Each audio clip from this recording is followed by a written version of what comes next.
Pronto, está aparecendo para vocês? Podem abrir o microfone e falar, galera. Beleza. Gente, a nossa aula de hoje... Ótimo, perfeito, gente. Para a gente não perder muito tempo, a gente vai começar falando sobre suporte básico e avançado na PCR. Não sei se vocês tiveram a oportunidade de assistir a minha aula falando sobre as atualizações do suporte do ACLS 2020, né, do suporte avançado de vida em cardiologia, tanto para o paciente adulto como para o paciente pediátrico.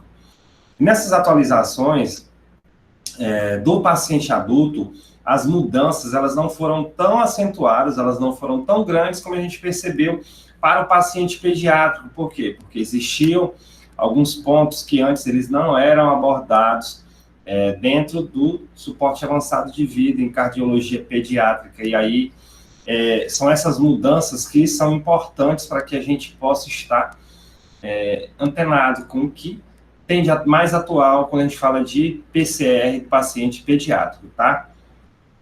Vou só passar aqui o slide para a gente poder começar. Então, gente, como o primeiro passo que a gente precisa entender é que as causas da parada cardiorrespiratória no paciente pediátrico, ele se difere, é diferente do paciente adulto, tá? E principalmente, quando a gente fala de paciente pediátrico, de pacientes neonatos, a parada cardiorrespiratória, ela acontece devido a um comprometimento, tá? Da função respiratória ou por causa de choque, tá bom? Ou por causa de choque. Via de regra, essas são as principais causas. Mas, principalmente, quando nós falamos de paciente pediátrico, nós falamos de comprometimento respiratório, tá? Principal causa, tanto que a gente vai ver agora, posteriormente, na nossa discussão, que a principal causa a causa da PCR de paciente pediátrico ou paciente neonato está relacionado principalmente a disfunção respiratória, tá? Um comprometimento respiratório que acaba desencadeando uma parada respiratória que, como causa secundária, ela acaba evoluindo para uma parada cardiorrespiratória, tá? Então, quando a gente fala de paciente pediátrico, as causas são diferentes, é por isso que a gente precisa ter esse entendimento, tá? Quando a gente fala de PCR pediátrica, como eu disse anteriormente, causa disfunção respiratória ou choque, principalmente. E essas duas situações, gente, eles acabam desencadeando o quê? Hipóxia. Anote isso aí no caderno de acerto de vocês. A hipóxia, gente, é a principal causa da PCR do paciente pediátrico.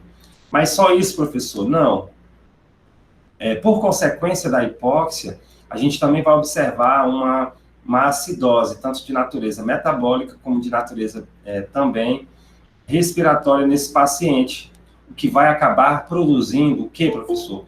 Uma PCR secundária. O que é uma PCR secundária? É aquela parada cardiorrespiratória que ela não foi ocasionada por uma disfunção do músculo cardíaco. Ela foi ocasionada o quê? Por uma disfunção respiratória que desencadeou uma falência do sistema respiratório e uma parada respiratória e, posteriormente, como não foi corrigida, ela evoluiu uma parada cardiorrespiratória. Então, a gente tem esse entendimento.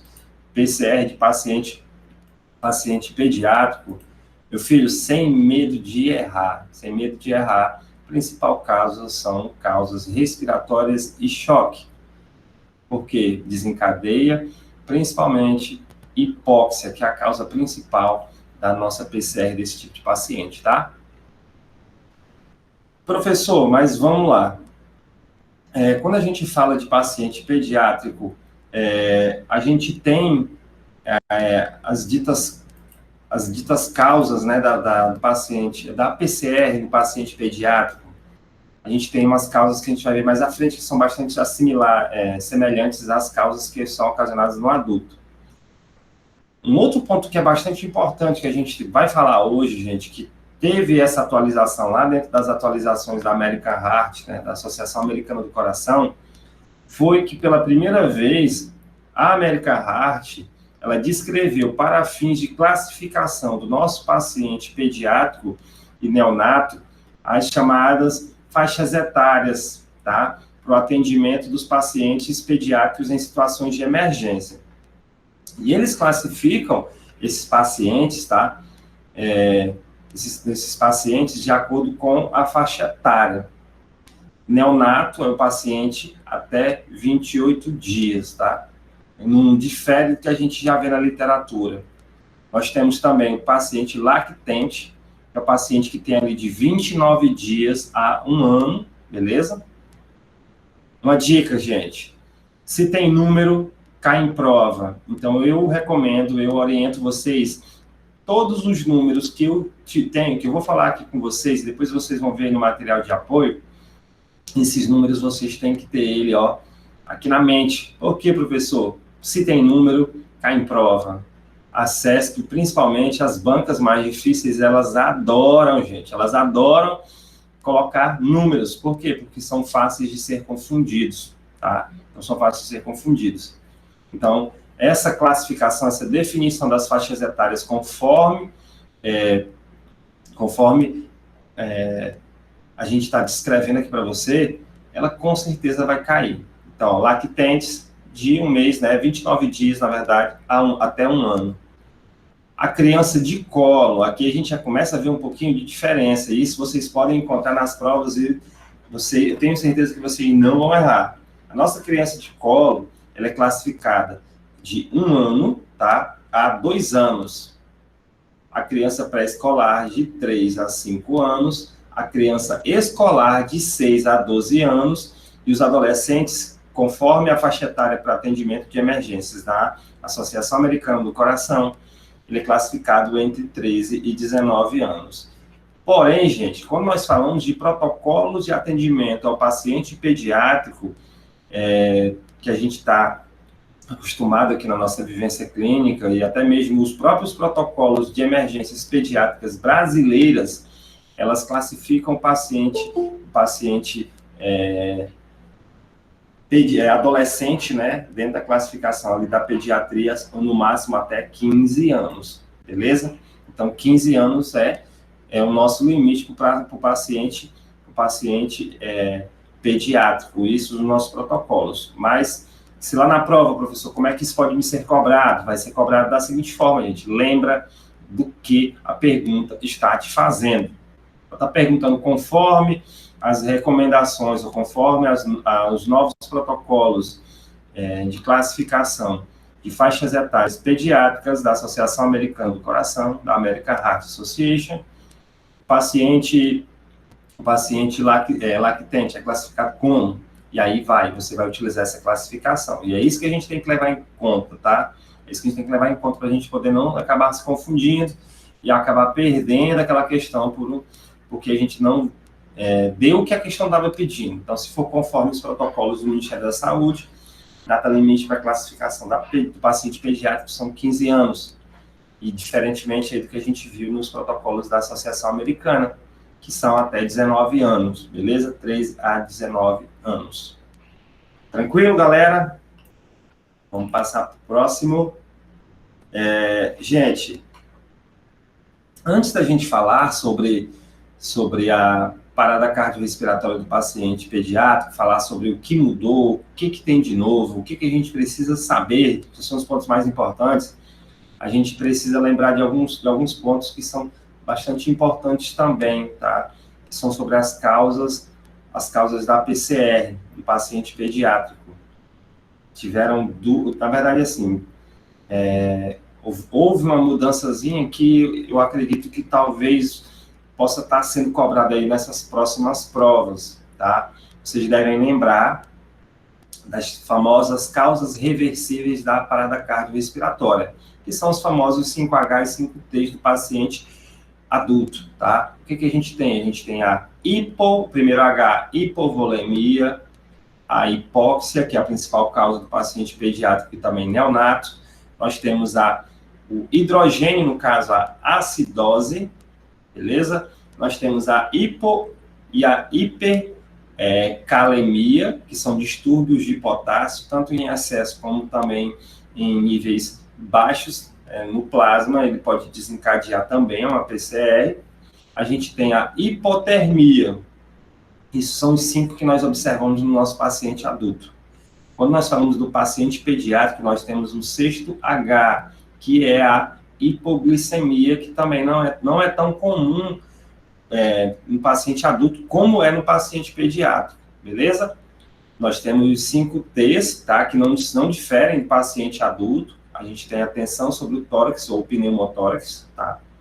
Nós temos o tamponamento cardíaco, as toxinas, que são as intoxicações exógenas, ok? A trombose pulmonar e a trombose cardíaca. Mesmas causas. Essas que são menos comuns no paciente pediátrico. Essas atualizações novas, gente, elas trouxeram um diferencial, tá? Além dessas causas reversíveis da PCR pediátrica que eu já descrevi para vocês, tá? Que são esse mnemônico 6H e 5T, nós temos também o trauma como uma das causas reversíveis da PCR, decorrentes principalmente de lesões abdominais e também de hemorragias graves. Então, nesse caso, a gente também tem, além da hipoglicemia, tá? Que é o 6º H, a gente tem essas 2 outras causas relacionadas ao trauma, tá? Que são causas reversíveis da parada cardiorrespiratória. Então, isso pode ser cobrado. Não esquece, eu tenho certeza que vocês já anotaram aí no caderninho de vocês, no caderninho do acerto, esses bizus que eu estou passando para vocês. Galera, beleza, professor? Bola para frente. Gente, as novas recomendações que datam de 2020, tanto para o suporte básico de vida como para o suporte avançado, elas passaram por uma revisão bastante assim, sistemática, como acontece a cada 5 anos, né? A cada 5 anos a gente tem aí novas recomendações. Algumas coisas elas são apenas reafirmadas, por quê? Porque nesse período foram feitos estudos que demonstraram a eficácia daquele determinado método ou daquela determinada conduta, e aquela determinada conduta ela foi apenas reafirmada. Outras elas foram retiradas do protocolo porque elas foram demonstradas que elas não tinham tanta eficácia assim, e nós temos aquelas que sofreram algumas variações. Então, não quer dizer que tudo que estava sendo feito anteriormente não servia. Não. A gente apenas, essas revisões dos protocolos da Associação Americana do Coração, que, via de regra, são as que nós utilizamos na maioria dos países, né? Elas sofreram algumas mudanças significativas quando a gente fala de pediatria, ok?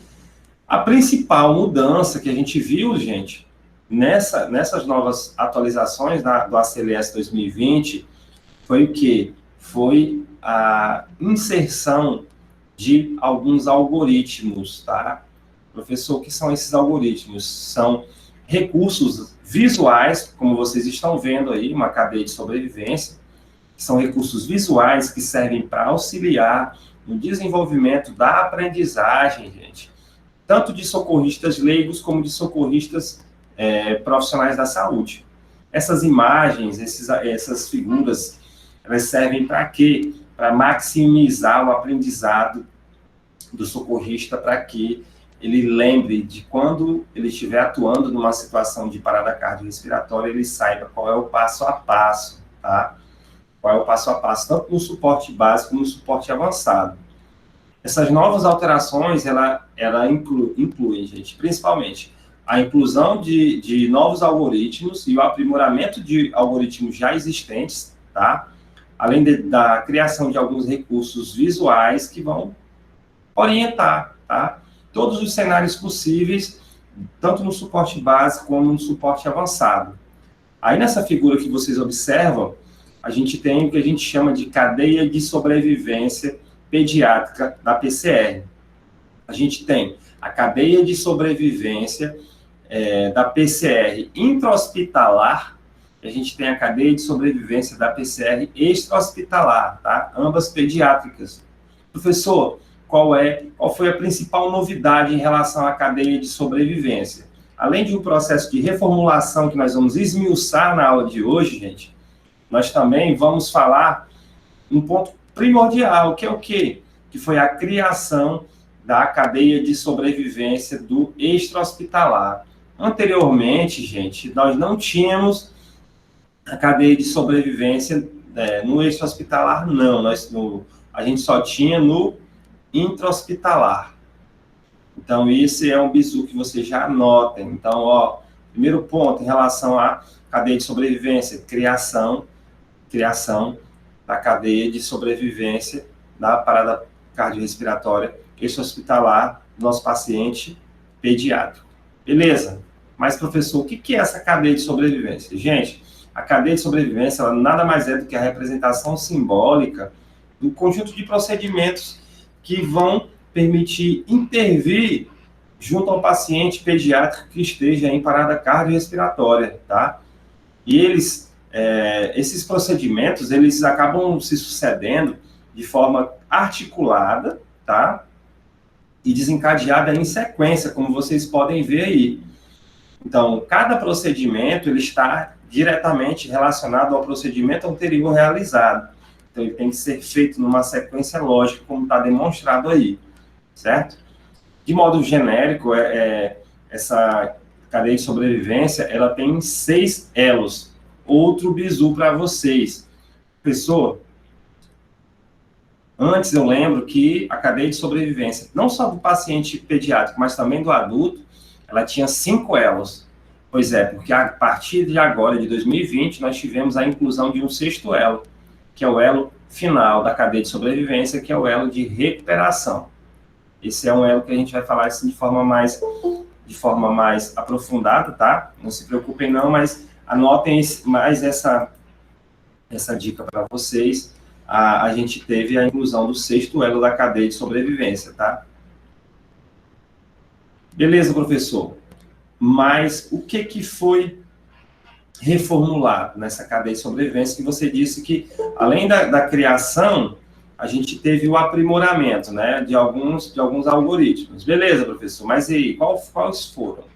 Gente, quando a gente fala de cadeia de sobrevivência no intra-hospitalar, a gente teve a junção, tá, de outros 2 elos que eram separados. Reconhecer uma PCR e prevenir precocemente a PCR, eles eram elos separados até 2020. A partir de 2020, esse elo ele foi aglutinado. Então, a gente tem o quê? Primeiro elo da cadeia de sobrevivência no intra-hospitalar. Reconhecer e prevenir precocemente a parada cardiorrespiratória, tá? E a gente vai falar assim, de forma mais esmiuçada sobre cada um desses elos para a gente poder dar sequência e descrever mais ou menos tudo o que acontece, tudo que tem de informação importante em cada um desses elos da cadeia de sobrevivência. Beleza? Professor, mas o que são esses elos de reconhecimento e prevenção precoce, que é o primeiro elo da cadeia de sobrevivência, é a primeira conduta, tá? E ela acontece previamente à existência da parada cardiorrespiratória. Os pacientes que estão no ambiente intra-hospitalar, eles vão depender, gente, de um sistema de vigilância, certo? Formado por profissionais da saúde que atendem diretamente esse paciente com a finalidade de prevenir a parada cardiorrespiratória, ok? Mas caso essa PCR ela aconteça, é preciso uma interação harmoniosa entre todos os profissionais de saúde, certo? Daquela instituição, para que o primeiro cuidado seja prestado de forma adequada, né? O suporte básico ele seja prestado de forma adequada, e com isso o nosso paciente, gente, ele consiga ter chance de sobrevida. E quem são esses profissionais? Médicos, enfermeiros, fisioterapeutas, todos os técnicos de enfermagem, todos os pacientes, todos os profissionais que estão presentes na cena da PCR, tá? Além disso, gente, é importante demais para que a gente previna uma PCR, que a gente saiba quais são as causas que causam a PCR. Então, a gente volta lá nos 6Hs e nos 5Ts, tá? E no trauma, que são as causas reversíveis da parada cardiorrespiratória. Pode falar. Tem como você repetir aí os 5T? Não entendi. Os 5T, repita aí, por favor. Pronto, beleza. Ó, tensão sobre o tórax, que é o nosso famoso pneumotórax, ok? Segundo T, tamponamento cardíaco. Terceiro T, toxinas, tá? Quarto T, a trombose pulmonar. E o quinto T, a gente tem a trombose cardíaca, beleza? São os mesmos que a gente encontra lá no nosso paciente adulto, ok? Apesar de ser menos comuns do que no paciente adulto, porque eu falei para vocês, a principal causa da PCR no paciente pediátrico e neonato é hipóxia. Mas a gente pode se deparar com uma situação como essa no paciente pediátrico? Pode sim, tranquilamente, mas essas causas reversíveis também estão presentes na PCR pediátrica, tá? Então, professor, como é que eu vou estar fazendo a prevenção? Para eu poder prevenir, gente, é só lembrar que o nosso paciente, ele vai evoluir a PCR por causa dessas causas que eu falei para vocês. 6H, 5Ts e trauma. Pronto, isso falando de paciente pediátrico. Paciente adulto é os 5H e 5Ts, que são as causas reversíveis. Então, essas são as situações. Então, se lá no intra-hospitalar, esse paciente, ele apresenta qualquer uma dessas situações que eu citei para vocês, tá? Ou situações clínicas que podem levar a essas situações, aí é que a gente tem que se atentar para poder prevenir, entendeu? Então, para que se previna de forma precoce, e se reconheça de forma precoce a PCR, a gente também tem que entender quais são os sinais clínicos que a PCR ela vai desencadear, tá bom?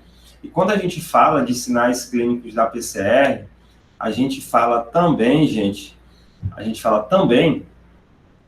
das características clínicas, dos sinais clínicos. Professor, como é que eu sei que o paciente ele tá em PCR? Gente, paciente para estar em PCR não se diferencia do nosso paciente pediátrico, do nosso paciente adulto, perdão.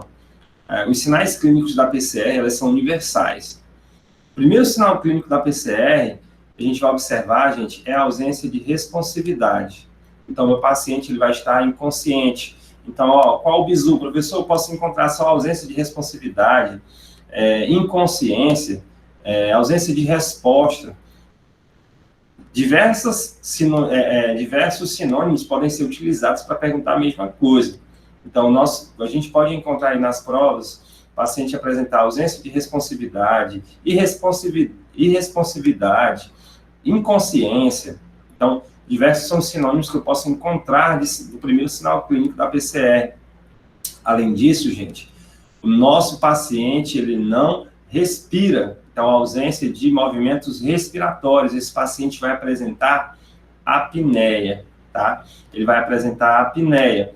Mas só isso, professor? Não, filho, não é tão fácil assim. O nosso paciente, ele pode estar respirando, mas ele pode estar apresentando uma respiração agônica, que são aquela respiração que ela nos dá um indicativo de que esse paciente está tendo sofrimento respiratório, ou ele pode apresentar uma respiração em gasping, que é aquela respiração em que o paciente ele não completa o ciclo ventilatório normal, fisiológico, de 1 segundo de inspiração por 2 de expiração. É uma respiração curta. Nesse caso aí, galera, na prova, ele não vai vir só apenas a apneia, ou a ausência de movimentos ventilatórios, pode vir também apresentando para você a respiração agônica, certo? E também a respiração em gasping. E além disso, gente, o nosso paciente ele vai ter que apresentar o quê? A ausência de pulso, tá? E quando nós falamos de parada cardiorrespiratória, paciente pediátrico, vem o bizu. Padrão ouro, local de verificação de pulso do nosso paciente é onde, professor? Vai ser aqui no pulso braquial, tá? Pulso braquial. É o padrão ouro, a primeira escolha do nosso paciente pediátrico vai ser pulso braquial, diferentemente do adulto. Esquece lá o adulto com o carotídeo, tá? Aqui no nosso paciente pediátrico, a gente vai ter o pulso braquial como primeira escolha e segunda escolha o femoral, beleza? Mas e aí, professor? Mas e aí? O segundo elo da cadeia de sobrevivência que fala sobre o reconhecimento e a prevenção precoce, que foram aglutinados, como você já falou, isso pode ser cobrado, vocês entendam isso. Antes era separado, agora é tudo junto. Ok. Vamos para o segundo elo, que o segundo elo ele não houve nenhuma alteração significativa. E ele fala da necessidade de se acionar o serviço médico de emergência. Quando é que o serviço médico de emergência ele vai ser chamado? Gente, em geral, dentro da unidade hospitalar, o profissional ele não vai estar desacompanhado, né? Ele vai estar em equipe.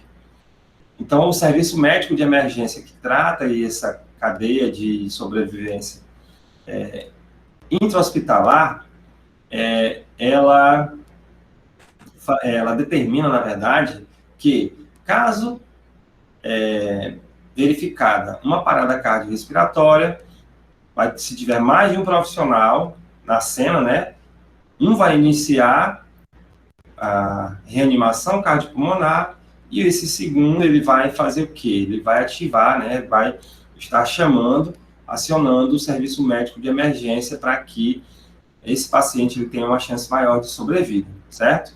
Como a maioria das paradas cardiorrespiratórias no paciente lactente e na criança, elas são ocasionadas por insuficiência respiratória, lembra disso aqui que eu vou falar para vocês. Como é por hipóxia, é por disfunção respiratória, se tiver mais de um profissional, primeiro a gente tem que fazer o quê, professor? 2 minutos de RCP, para daí então a gente fazer o acionamento do serviço médico de emergência. Coloca isso aí na mente de vocês, ó, já anota aí. No intra-hospitalar, se tiver mais de um profissional, primeiro é feito 2 minutos de RCP, depois é que é acionado o serviço médico de emergência. Por quê? Porque o comprometimento respiratório, gente, no paciente pediátrico ou neonato é muito mais grave, tá? Ele evolui muito mais rápido do que no nosso paciente adulto, por exemplo. Então, PCR de paciente pediátrico, tem mais de um profissional na cena, inicia de imediato a reanimação cardiopulmonar por 2 minutos, para daí, então, a gente acionar o serviço médico de emergência, tá bom? Bora lá. Professor, mas e aí? Durante o acionamento do serviço médico de emergência, o que é feito? Galera, além de chamar o profissional médico, né, que em geral é chamado para a cena, ou o profissional o enfermeiro vir para a cena, a gente também tem que solicitar o carrinho de emergência, tá? Isso é uma outra conduta, tá? Inicial, que fica dentro do acionamento do serviço médico de emergência. Acionar o serviço médico de emergência, solicitar o carrinho de reanimação, tá? O carrinho de emergência, e solicitar o desfibrilador externo automático. Nas novas atualizações agora de 2020, tem uma recomendação de que, quando o paciente pediátrico, ou até mesmo paciente adulto, ele está em uma cena em que há a presença de um DEA, de um desfibrilador externo automático, de imediato esse paciente ele tem que ser chocado, tá? Um DEA ou um desfibrilador manual também. Certo? Beleza, professor. Além disso, qual é o próximo passo que tem que ser feito? Gente, realização de RCP de qualidade.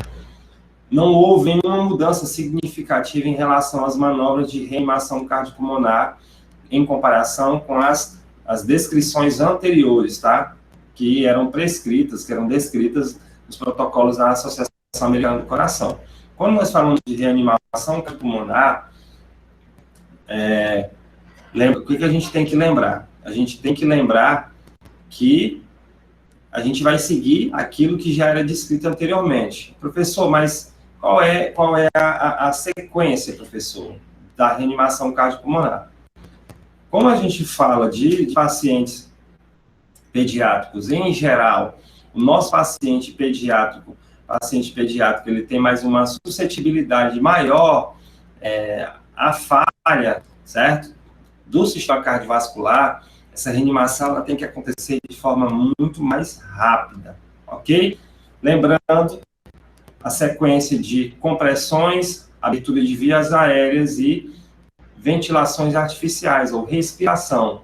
Lembrando que isso já é preconizado desde 2010, ok? Não houve nenhuma mudança significativa em relação a isso. A sequência da reanimação cardiopulmonar, da RCP, descreve que inicialmente devem ser realizadas compressões torácicas, seguidas de abertura da via aérea do paciente e ventilações artificiais, utilizando um dispositivo de ventilação artificial. Professor, mas e aí? Quando a gente fala do nosso paciente pediátrico, tá? Quais são as recomendações relacionadas às compressões? Gente, vai lembrar lá. Quando a gente fala de reanimação cardiopulmonar e inicia pela compressão, a gente tem que entender o seguinte, que existe uma relação. Aí eu volto lá para o início. Tem número, eu tenho que ficar bisurado. Tem número, cai. Tem número, é cobrado.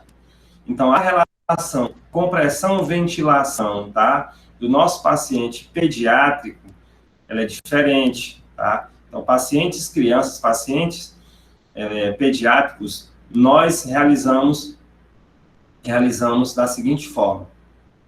Tem um socorrista, eu vou realizar 30 compressões torácicas seguidas de uma ventilação de resgate, ok? Se eu tenho 2 socorristas na cena, são 15 compressões, ok? Seguida de 2 ventilações. Mas vocês podem me perguntar, professor, mas por que com um socorrista são 30 por 2, 30 compressões seguidas de 2 ventilações, e para os pacientes que esteja com 2 socorristas na cena, são apenas 15 por 2, galera. Isso ocorre devido ao fato de que, devido à etiologia da PCR, devido à causa da PCR do paciente pediátrico e neonato, está relacionado a quê? A hipóxia. Se é hipóxia, o que vai corrigir a hipóxia? Oxigenação. Níveis de oxigênio adequado na circulação plasmática. Então, a presença de 2 socorristas, um socorrista irá realizar 15 compressões e o outro irá abrir a via aérea e ventilar 2 vezes. Então, o número de ventilações ele acaba sendo maior. Beleza? Isso, gente, se o nosso paciente ele não estiver em via aérea artificial. Beleza? A gente vai falar isso mais à frente. Professor, mas me fala aí. E qual é a profundidade que vai se utilizar para fazer a compressão? Gente, lembra disso. Tem número, anota. Gente, a profundidade em crianças, tá? Em crianças é de 2 polegadas ou 5 centímetros. E se for pacientes lactentes, vai ser 4 centímetros ou 1,5 polegada, ok? Isso a gente também tem de diferença. Lembra? A relação compressão-ventilação, um socorrista, 30 por 2. 2 socorristas, a gente vai ter 15 por 2. E a profundidade vai ser de quanto? A profundidade vai ser para crianças de 2 polegadas ou 5 centímetros e para pacientes lactentes de 1,5 polegada ou 4 centímetros. Professor, só vai cair assim? Não. A gente também pode observar, gente, você cobra na prova 1/3, tá? O mínimo de 1/3 do diâmetro anteroposterior do tórax do paciente. Então, a gente pode ser tanto cobrado em relação a 1/3 do tórax anteroposterior, como também 1,5 polegada ou 4 centímetros, ou 2 polegadas ou 5 centímetros. Então, a gente tem que ficar bisurado. Anota isso daí, já coloca um asteriscozinho, já deixa marcado aí de marca-texto, que é para a gente poder não esquecer. Professor, você falou que nesse caso, gente, nesse caso aí, a gente vai comprimir nessa relação apenas se o paciente estiver sem via aérea. O que é via aérea, professor? Via aérea avançada, se o paciente estiver intubado, ou se o nosso paciente, gente, ele estiver com um dispositivo extraglótico, por exemplo, que são chamados EGs. Nesse caso, gente, tem mais um diferencial aí. Anota isso aí que eu vou falar para vocês. Se meu paciente estiver com via aérea artificial, eu vou comprimir o tórax do paciente de forma ininterrupta por 2 minutos, tá? E vai ser realizada uma compressão, uma ventilação a cada 2 a 3 segundos. Outro número, então já anota aí. Professor, confundiu, é só lembrar, galera. Se o paciente tiver sem via artificial, 30 por 2 se for com um socorrista e 15 por 2 se for com 2 socorristas. Com via aérea artificial já é diferente. Esquece a relação 15 ou 30 por 2. Vai ser o quê? Compressões ininterruptas por 2 minutos e uma ventilação de resgate a cada 2 a 3 segundos. Isso aí, com certeza, vão estar nas provas aí que vocês irão fazer. Então, não esquece. Lembra disso. Existe a diferença se o paciente está com via aérea e se ele está sem via aérea. Existe diferença em relação à profundidade, professor, se está com via aérea ou não? Não existe, gente. A diferença da profundidade é apenas em relação à anatomia do paciente. Se for criança, 2 polegadas ou 5 centímetros. Se for lactentes, 1,5 polegadas ou 4 centímetros. Ok? Eu vou até demonstrar aqui para vocês um exemplo aqui que a gente tem, tá? As compressões torácicas em pacientes crianças e lactentes. Lembrando, olha outro bizu em relação à questão da compressão, gente. Qual é a velocidade de compressão, professor? Gente, a velocidade de compressão é de 100 a 120 por minuto. Isso são mínimo de 100, máximo de 120, ok? Professor, outro bizu aí para nós. Gente, pacientes, crianças, certo? Isso aqui, menores de 8 anos, compressões torácicas apenas com uma das mãos, ok? Qual a posição? Isso aí vocês já devem estar bisurados, já, né? Porque é igual no adulto. Posição da mão, região hipoternar da mão, braços hiperestendidos, ok? Velocidade de 100 a 120. A posição da compressão vai ser entre a linha intermamilar, ok? Porção inferior do externo. Os senhores gostam de cobrar isso? Demais, galera, demais. Descrevendo qual local deve ser realizada a compressão. Linha intermamilar, ok? A altura do externo inferior. Não é no processo tifoide, é na região inferior do externo. Isso eles cobram demais. Então, a gente tem que ficar bisurado nesses pequenos detalhes, que é isso aí que derruba a gente. Por quê? Principalmente a CESP, gente, como é que ela trabalha? A CESP trabalha, vocês já devem ter observado nos simulados, nas provas que vocês já fizeram, nas questões que vocês já fizeram CESP, que a CESP ela é uma banca que ela gosta de afirmativos. Então, muitas vezes, vocês vão se deparar com questões em que 90% da questão está correta, mas uma palavra-chave, ela vai estar o quê? Ela vai estar fora de contexto, ela vai estar errada, ou os números vão estar errados. Então, a gente tem que pegar esse bizu, tá?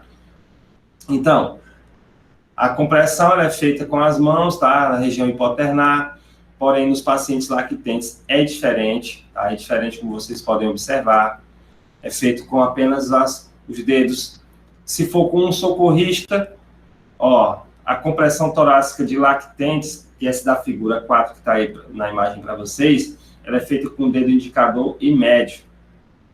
Mesmo posicionamento, porém com um diferencial, que é feito com o indicador e médio apenas na presença de um socorrista, porque quando houver 2 socorristas, a técnica utilizada vai ser a técnica do abraço, tá? Ser feito com os 2 polegares, enquanto o outro socorrista vai estar na região cefálica para realizar a ventilação. Então, ó, isso aí é outro bizu. Com o socorrista do lactente, indicador e médio. Se forem os 2 socorristas, aí é a técnica do abraço. Aí lembra, galera, frequência de 100 a 120, o tórax tem que ter retorno total ao final de cada compressão, tá? Não pode se apoiar no tórax entre as compressões, porque tem que ter o retorno total. As interrupções tem que durar no máximo 10 segundos. Isso pode cair, professor, com certeza, filho. Tempo máximo de interrupção das manobras de compressão, gente, são no máximo 10 segundos. É só para você reavaliar o paciente se ele voltou, tá? Além disso, o paciente vai ter que estar numa superfície rígida ou sobre uma prancha rígida, tá? Na região torácica, para que ocorra o afundamento total do tórax. E sempre, sempre, sempre, revezamento a cada 2 minutos. Então, quem está realizando a compressão, no próximo ciclo, ele vai ventilar o paciente, enquanto o outro socorrista, ele vai fazer o quê? Ele vai realizar a compressão, que é justamente para que não haja perda de qualidade, tá? Perda de qualidade na compressão. Pode perguntar, Anny. O revezamento é de quanto tempo? A cada 2 minutos. A cada ciclo tem que haver o revezamento. Então, ó, lembra. E, geralmente assim, gente, cronologicamente falando, um ciclo bem realizado de 30 compressões por 2 ventilações, eles são realizados quantas vezes? 5 vezes, tá? Professor, quantas vezes eu vou comprimir o tórax do paciente e ventilar? Comprimir e ventilar. Quantas vezes eu vou executar a relação compressão-ventilação? Eu vou realizar 5 vezes, tá? No caso, se for 15 por 2, vai ser menos, mas um ciclo de reanimação dura 2 minutos, se ele for bem feito, né? Ele vai durar aí cerca de 2 minutos. Então, nesse caso, esse revezamento ele tem que acontecer para quê? Para que o socorrista da compressão ele não fique fadigado e a qualidade da compressão diminua, a profundidade diminua e, por consequência, o retorno sanguíneo, né? O fluxo sanguíneo, o débito cardíaco gerado por essa compressão, ele vai ficar comprometido, tá? Pode perguntar aí, Gustavo. Professor, e no caso via aérea artificial, quanto tempo que realiza a ventilação? Bora lá. Ó, lembra?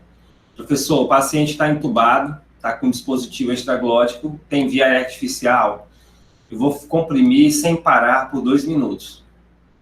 E aí eu vou realizar uma ventilação a cada 2 a 3 segundos. Isso vai dar em torno de 20 a 30 ventilações de resgate por minuto, tá? Por minuto. Tranquilão?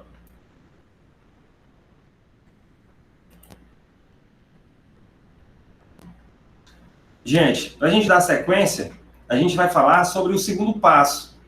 Vocês viram, eu falei, comprime 30, ventila 2, mas nesse meio tempo a gente tem que fazer o quê? Abrir a via aérea do meu paciente, certo? Para que as ventilações sejam realizadas, é recomendável a realização da abertura da via aérea, ok? Geralmente, a gente utiliza 2 técnicas, tá? E elas variam de acordo com o tipo de paciente. Como vocês podem observar aí, nós temos nessas 2 imagens, 2 manobras de abertura de via aérea. A gente tem a manobra de chin lift, tá? Que é ou manobra de inclinação do mento, tá? Vocês podem observar isso, essas nomenclaturas de diversas formas. Então, por isso que a gente tem que saber de todas as formas que podem ser cobradas. Então, a técnica de chin lift é também a técnica de inclinação da cabeça, tá? Para trás e elevação do mento. Então, elevação do queixo. Tudo isso vocês podem observar nas provas, ok? E a gente tem também a manobra de jaw thrust, ou a manobra de tração mandibular, ou tração da mandíbula. Quais são as diferenças básicas? Se o meu paciente ele tem suspeita de trauma, eu não utilizo a manobra de chin lift, a manobra de inclinação da cabeça e elevação do queixo. Por quê? Porque ocorre a hiperextensão do pescoço e o paciente suspeito de trauma, ele, em tese, ele é um paciente que pode ter trauma cervical e eu posso produzir o quê? Uma iatrogenia. Então, para evitar a realização desse tipo de procedimento, a gente utiliza o quê? A manobra de tração mandibular, ou tração da mandíbula, ou de jaw thrust. É só isso que vocês precisam entender. Se tem trauma, jaw thrust. Se não tem trauma, é chin lift. E elas podem ser cobradas tanto na nomenclatura utilizada pelo protocolo, como também nessas nomenclaturas, como hiperextensão do pescoço, elevação do mento, elevação do queixo, tá? Então, vocês têm que ficar atentos a isso, essas nomenclaturas que podem surgir nas provas, porque, hora ou outra, eles colocam, beleza? Mas, gente, fechamento, na verdade, da via aérea do paciente pediátrico inconsciente, ela pode acontecer não só por causa da hiperextensão do pescoço desse paciente, mas também pode acontecer por outras causas, como o relaxamento do palato mole e também da epiglote desse paciente, bem como a queda da própria língua desse paciente. E isso vai causar obstrução da via aérea desse paciente. Então, é importante a gente, antes de realizar a manobra de ventilar o paciente, é importante a gente permeabilizar a via aérea, tá? E essas duas técnicas são as duas técnicas mais indicadas, beleza? Aí vai variar apenas se o paciente tem suspeita de trauma ou se ele não tem. Professor, como é que eu vou suspeitar do paciente de trauma? O paciente evoluiu a PCR porque ele teve uma queda de própria altura. Então, esse paciente é um paciente suspeito de trauma. Agora, se o paciente ele estava, por exemplo, teve uma obstrução da via aérea por um corpo estranho e teve uma parada respiratória que evoluiu para uma PCR, esse cara não tem chance alguma de ter um risco, né, de trauma. Então, a gente utiliza a hiperextensão do pescoço, a manobra de chin lift, tá bom? O próximo passo que a gente vai falar é sobre a ventilação desse paciente, tá? A ventilação desse paciente, ela vai ocorrer por dispositivo de barreira, né? Por máscaras faciais ou, mais comumente, pelo dispositivo bolsa-válvula-máscara. Lembrando que esses dispositivos, eles têm que ser adequados à faixa etária do paciente. Independente da causa que levou à PCR, o dispositivo bolsa-válvula-máscara, ele é a primeira escolha para a gente prestar uma assistência via aérea desse paciente, tá? É bem importante a utilização desse dispositivo para ventilar o paciente na PCR, por quê? Porque a gente consegue ofertar um percentual de volume de ar para esse paciente, tá? De acordo com a sua faixa etária, e também a gente consegue ofertar uma quantidade de oxigênio mais adequada. Então, é por isso que o BVM, o dispositivo BVM, é a primeira escolha quando eu falo de ventilação de via aérea de paciente durante uma parada cardiorrespiratória. Porém, isso o protocolo de 2020 ela deixa bem claro, caso a ventilação por dispositivo BVM ela não estiver sendo eficaz, o que é a primeira escolha? Qual vai ser o próximo passo? A realização da passagem de uma via aérea artificial. Então, esse cara tem que ser entubado, lembrando que as compressões, eles não podem, gente, parar. Elas não podem parar de forma nenhuma. As compressões continuam enquanto o profissional médico ele vai realizar a passagem da via aérea. Mas lembra, BVM é a primeira escolha na ventilação. Quando ele tem que estar conectado a uma fonte de oxigênio a 100%, ok? Se ele falhou, intubação. Intubação sem comprometer a compressão torácica. Ponto. Beleza? Isso pode cair sim em prova, é um ponto importante quando a gente fala de ventilação do nosso paciente pediátrico, tá? Esse paciente pediátrico, principalmente os pacientes lactentes e as crianças menores, tá? Até 4 anos, mais ou menos, a gente vai utilizar o tamanho pediátrico. Já para crianças maiores de 4 anos e os adolescentes, a gente vai estar utilizando o tamanho adulto mesmo, tá? Lembrando que para a gente ventilar o paciente, para a gente saber se a eficácia, né, está sendo satisfatória, a gente vai observar o quê? Tanto a expansibilidade torácica como também a saída desse ar. Lembrando, cada ventilação de resgate dura 1 segundo. Beleza? Vai durar 1 segundo. E a gente chega ao quarto elo. Viram? A gente passou pelo reconhecimento e prevenção. A gente falou sobre acionamento do serviço médico de emergência. Falamos como é que tem que ser a RCP. Eficaz, de qualidade. Agora a gente vem para o quarto elo da cadeia de sobrevivência, que é a ressuscitação avançada. Quando nós falamos de ressuscitação avançada, nós estamos falando de desfibrilação. Esse novo algoritmo para a RCP pediátrica, ela recomenda que quando tiver diante de uma PCR e esse ritmo for chocável, gente, for chocável, isso a gente vai falar até mais à frente, mas existem 4 ritmos cardíacos mais comuns na PCR: fibrilação ventricular, taquicardia ventricular sem pulso, a ESP, tá, que é a atividade elétrica sem pulso, e nós temos também a sistolia. Mas só 2 dessas arritmias são chocáveis, tá? Que são a fibrilação ventricular e a taquicardia ventricular sem pulso. Se estiver presente uma dessas 2 arritmias cardíacas, a gente vai chocar esse paciente, tá? A desfibrilação, ela tem que ser precoce. Eu até peço para vocês frisarem isso, que é isso que vai estar lá na prova de vocês, é desfibrilação precoce. É uma das recomendações, tá, das atualizações do ACLS 2020. Que esse paciente ele seja chocado o mais precoce possível, se estiver presente um ritmo chocável, é claro, tá? Lembrando, as PAs pediátricas, elas vão ser utilizadas quando? Elas vão ser utilizadas, só um minutinho, aqui para entrar, pronto. Elas vão ser utilizadas, as PAs pediátricas, em crianças menores de 8 anos, ok?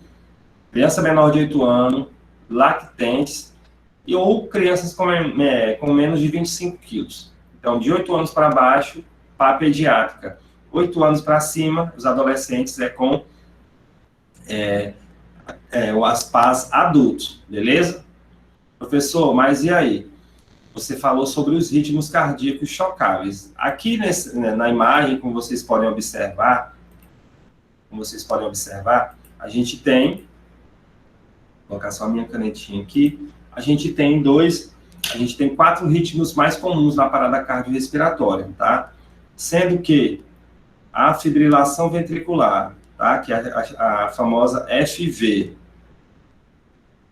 e a taquicardia ventricular sem pulso, tá? Vocês podem também ver na prova, não vem TVSP, pode vir só TV, FV e TV. Fibrilação ventricular, taquicardia ventricular sem pulso, isso aqui, filhos, é choque, tá? Isso aqui é choque, a gente tem que chocar esse paciente. É indicativo choque. Esses 2 ritmos cardíacos. E eles se apresentam nesse formato de onda eletrocardiográfica, tá? Já esses 2 últimos ritmos cardíacos, que são a atividade elétrica sem pulso e a sistolia, eles não são chocáveis. Então, na presença desses ritmos cardíacos aqui, gente, o paciente ele não vai ser desfibrilado. Isso aqui cai bastante, tá? Então, aqui nesse caso, a gente não tem choque, beleza? Então, é importante a gente frisar isso. Mas, professor, quais são as especificidades da desfibrilação do paciente pediátrico? Galera, vamos lá. Quando o choque é indicado, que é no FV e TV, ele deve ser realizado, a gente seguindo alguns passos de segurança, ok? Primeiro ponto, qual a posição das PAs? O posicionamento das PAs no paciente pediátrico, correto, a gente tem que colocar na região torácica central, tá? Antero e póstero, ok? No peito, no meio dos peitos, tá? Do nosso paciente e entre as escápulas desse paciente, na posição anatômica do coração, salvo quando a distância entre a posição normal, que é a posição do adulto. Qual é a posição do adulto, professor? Tórax superior direito e tórax látero esquerdo, ok? Mais ou menos a altura da linha axilar média, tá? Da região inferior do tórax esquerdo, látero esquerdo, né? Então, essa é a posição do adulto. Na criança, pode fazer assim também, professor? Pode, desde que a distância entre as duas partes seja maior do que 4 centímetros, beleza? Entre 4 centímetros. Se não, região central do tórax anterior e região central do tórax posterior, ok? Lembrando que, diferente do adulto, que a gente vai utilizar entre 120 e 200, do paciente pediátrico, a gente vai utilizar de acordo com o peso desse cara. A gente vai utilizar, gente, de que forma?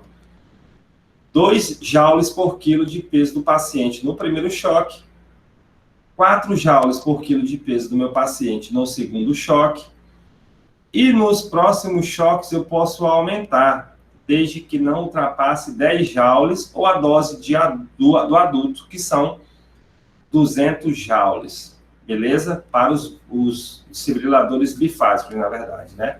Então, lembra disso. Se tem número, cai na prova. Primeiro choque, 2 joules por quilo de peso. Segundo choque, 4 joules por quilo de peso.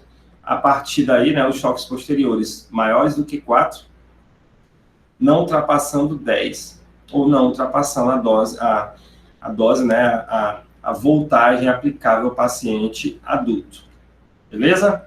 Professor, mas a ressuscitação, ela envolve apenas a desfibrilação? Não, gente, ela também envolve a utilização de drogas vasoativas para a realização da reanimação química desse paciente. E quando nós falamos de drogas vasoativas utilizadas na PCR, a padrão ouro é a epinefrina ou a adrenalina. Professor, mas qual é a finalidade que a gente tem da utilização da epinefrina na PCR? A epinefrina, gente, ela é uma catecolamina. Ela é uma categoria de drogas, certo? Que tem propriedades que a gente chama de alfa e beta adrenérgica. Professor, o que é isso? Gente, ela age tanto aumentando a resistência vascular periférica, como atuando também sobre a musculatura cardíaca. Então, ela funciona tanto sobre os vasos, como também sobre o músculo cardíaco. Em resumo, é isso. Então, ela serve para quê? Ela serve como um vasopressor. E ela é o padrão ouro que a gente utiliza na parada cardiorrespiratória. Por quê? Porque ela vai estimular e vai intensificar a contração do músculo cardíaco, vai tratar as arritmias que estão presentes, tá? Produzindo um ritmo cardíaco adequado e uma frequência cardíaca adequada, além de otimizar a perfusão das coronárias, tá? Por quê? Porque ela aumenta a pressão diastólica, tá? Da aorta e também melhora a perfusão cerebral e também age também corrigindo a acidose metabólica que pode estar presente na parada cardiorrespiratória. Então, como vocês puderam observar, ela é uma droga muito, muito importante para a correção da parada cardiorrespiratória, ok? Só que, diferentemente do paciente adulto, que a gente utiliza lá 1 miligrama, aqui no paciente pediátrico, a gente não utiliza essa quantidade de droga por ser muito elevada. Então, quando a gente fala de administração de epinefrina em pacientes lactentes e crianças, a gente vai pelo peso também. Então, é 0,01 miligrama por quilo de peso do meu paciente, tá? Ou 1 ml por quilo. 0,1 ml por quilo, tá? Então, é feita a diluição dessa droga e é administrado concentrações precisas. Por quê? Porque como o mecanismo de ação dessa droga é muito rápido, as repercussões também são. E, diferentemente do paciente adulto, a gente utiliza a dose pelo quilo de peso do nosso paciente, tá? Para poder produzir também menos riscos a esse paciente. Lembrando, gente, outro bizu, nas novas recomendações, isso não serve só para o paciente pediátrico, não, para o paciente adulto também. A via de escolha para administração de droga vasoativa na PCR é a via intravascular, ok? A intravascular é a primeira escolha, tá? A via endovenosa é a primeira escolha para a administração da epinefrina e das outras drogas que são utilizadas. Só vai ser utilizado o acesso intraósseo caso seja impossível a realização de um acesso venoso, tá? Aí a gente vai tentar o intraósseo, mas a via preferencial ainda é o intraósseo, ok? Ainda é o intraósseo. Perdão, gente, estou falando intraósseo aqui, estou indo no intraósseo. É o endovenoso, tá? O intravascular, sendo o intraósseo realizado apenas em situações onde não for possível a passagem de um acesso endovenoso intravascular, beleza? Então, a epinefrina na PCR de paciente pediátrico, ela é realizada também a cada 3 a 5 minutos, lembrando que tem um pontinho importante aqui, ó. Quando os ritmos cardíacos não forem chocáveis, isso é um bizu que está nessas recomendações agora mais recentes. Se o ritmo cardíaco não for chocável, a epinefrina tem que ser feita o mais breve possível, tá? Ao mais breve possível. Geralmente, logo após o primeiro ciclo de reanimação cardiopulmonar. Isso vai dar ali por volta do 2º minuto de reanimação. Então, lembra disso. Epinefrina precoce. Quando, professor? Ritmos cardíacos não chocáveis. Esse é um outro bizu. Eu já vi em uma prova, e muito provavelmente pode cair também na prova de vocês, então a gente não vai errar, beleza? Lembrando, gente, que a dose máxima que pode ser feita do paciente pediátrico é 1 miligrama por quilo de peso, que é a dose do paciente adulto. Não posso ultrapassar isso aí. Se não for possível a administração por via intravascular, por via intraóssea e for realizada via tubo, né, por via endotraqueal, a gente vai utilizar a concentração de 0,1 miligrama por quilo de peso do paciente, ok? Uma outra droga bastante utilizada, gente, quando a gente fala de parada cardiorrespiratória, são os antiarrítmicos, tá? Os principais que nós temos da recomendação da American Heart é a amiodarona e a lidocaína. Olha o bizu. Gente, ambas as drogas, elas são recomendáveis com a mesma eficácia percebida. Então, a amiodarona, ela não é melhor, não é um antiarrítmico melhor do que a lidocaína, tá? A diferença é apenas a escolha de quem estiver realizando a administração dessa droga. Então, elas são igualmente eficazes, tá? Em nível de evidências iguais. Então, os antiarrítmicos que podem ser utilizados são a amiodarona e a lidocaína. A amiodarona, ela é um antiarrítmico, tá? De classe 3, e o que ela faz? Ela melhora os potenciais de ação lá no miocárdio. Isso vai fazer com que o ritmo cardíaco ele seja restabelecido, ok? Mas ela só vai ser feita quando, professor? Anota isso daí também, que é importante demais. A amiodarona ou lidocaína só vão ser utilizados quando? Apenas em situações que a gente chama de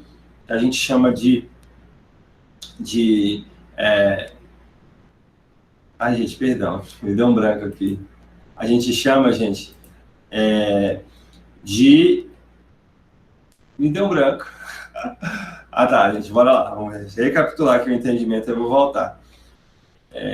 Eu só vou utilizar, gente, antiarrítmico quando for um ritmo cardíaco refratário a choque. O que seria isso, professor?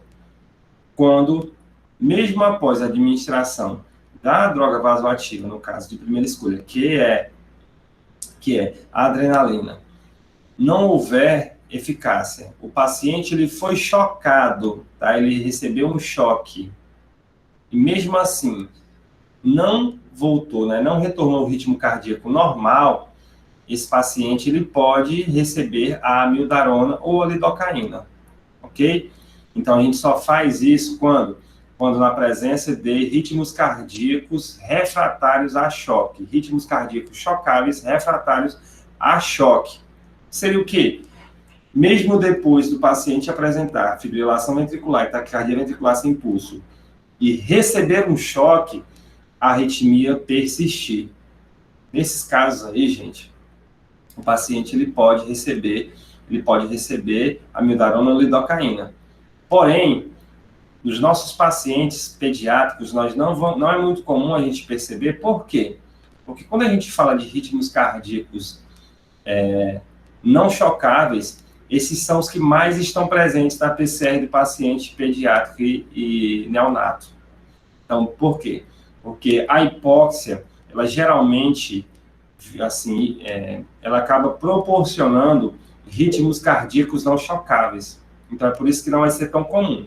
Porém, se eu for administrar, se a causa que levou o paciente a PCR for um que levou a um ritmo chocável, eu posso sim utilizar esses antiarrítmicos, tá? Pode perguntar. Quem levantou a mãozinha, que agora eu estou olhando aqui no slide. Pode abrir o microfone e perguntar. Pode perguntar, Gustavo.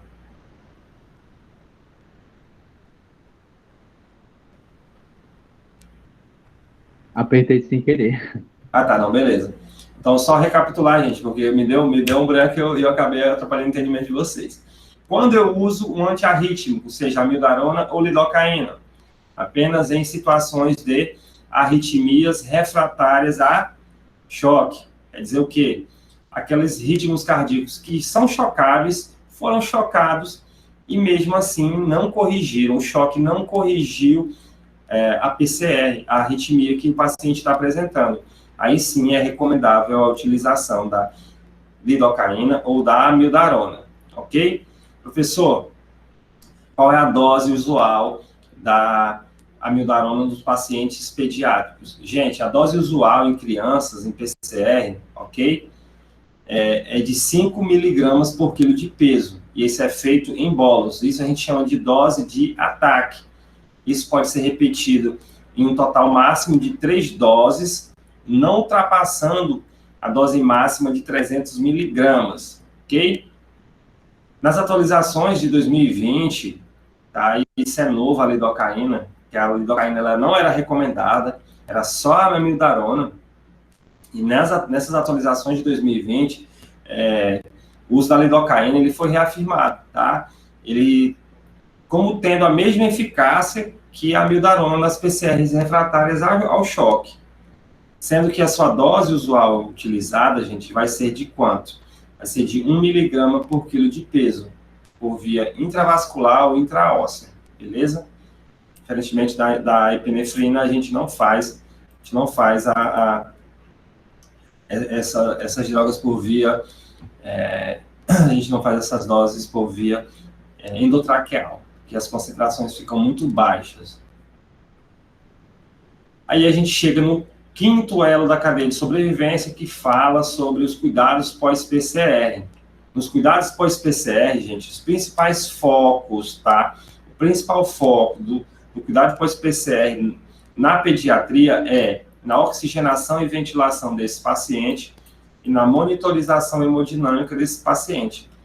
Lembrando que as principais manobras, os principais protocolos que são utilizados no cuidado pós-PCR, eles visam o quê? Um controle adequado da temperatura corporal desse paciente, tá? Além de tentar alcançar níveis de saturação adequados, mantendo a saturação desse paciente entre 94 e 99, e os níveis de gás carbônico plasmático dentro da normalidade, que é entre 35% e 45%, certo? Mas, professor, além disso, o que é feito, na verdade, né? Gente, quando a gente fala da oxigenação e da ventilação, as principais medidas que são desenvolvidas é a mensuração contínua, tá, da oxigenação, para que se mantenha, né, os níveis de os níveis de O2 a nível plasmático, esses valores que eu já falei para vocês, tá? Além disso, manutenção da verificação da PaCO2, né, que é pressão arterial de CO2, que fique dentro daquilo que é limite, tá, do paciente, para que ele não possa desenvolver nenhum tipo de distúrbio, seja de natureza metabólica ou seja de natureza respiratória. Além disso, o paciente ele vai receber monitorização hemodinâmica adequada, beleza?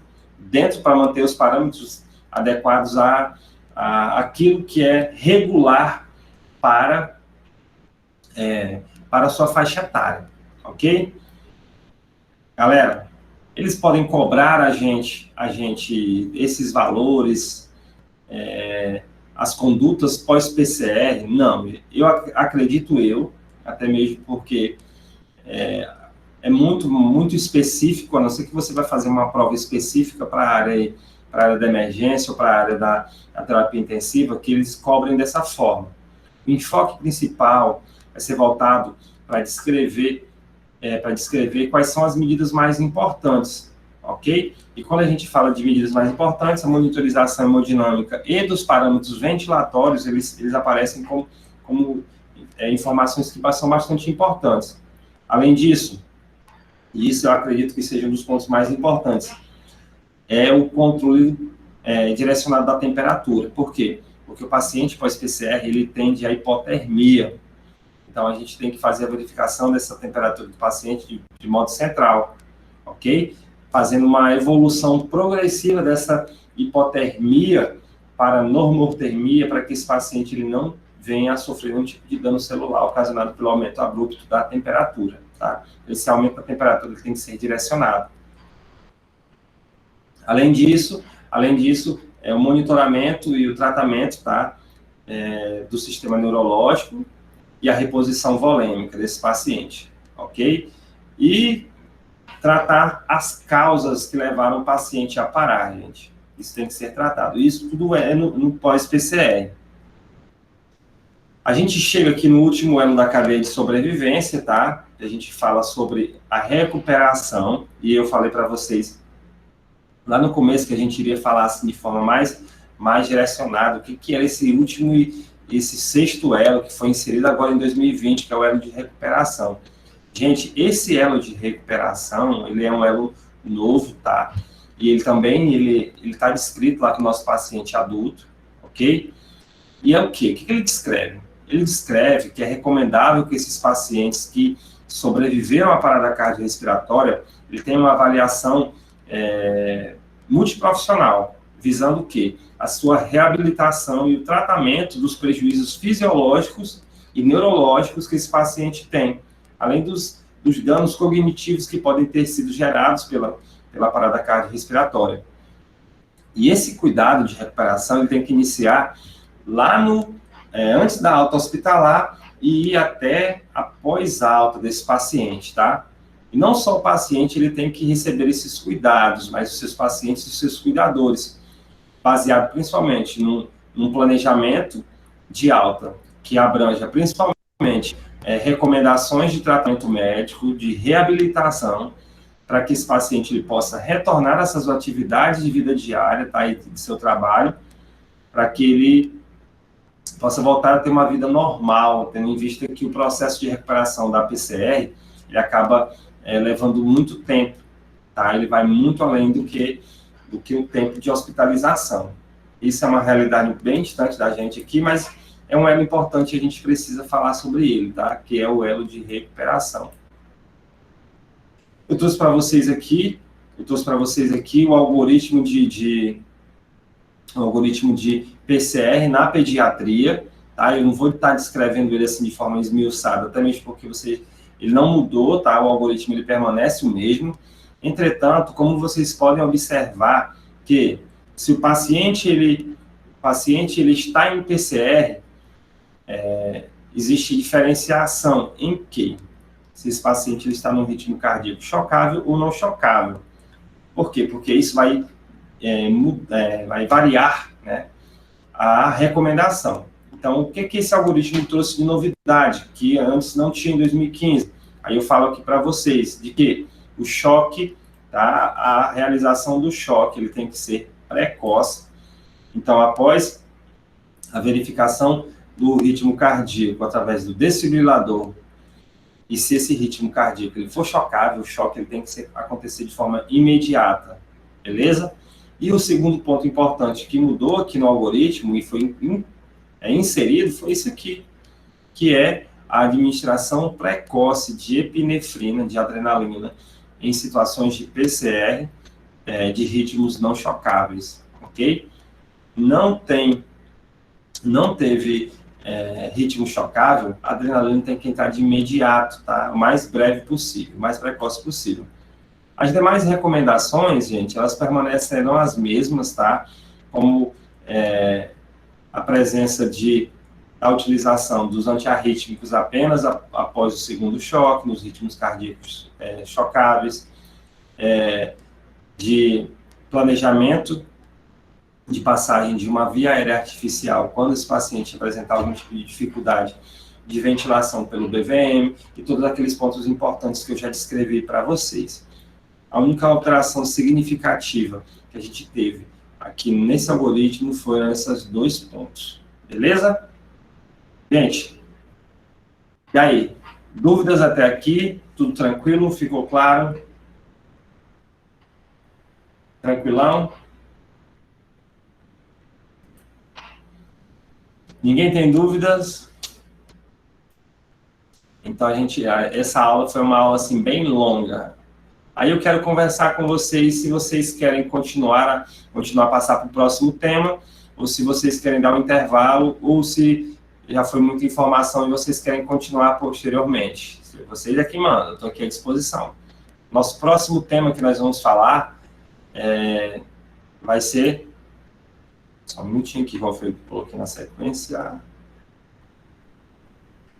Pronto, escala de coma de Glasgow. E aí, galera, querem continuar? Pode tocar o barco? O que vocês preferem? Continua, por mim continua. Continua, professor, também.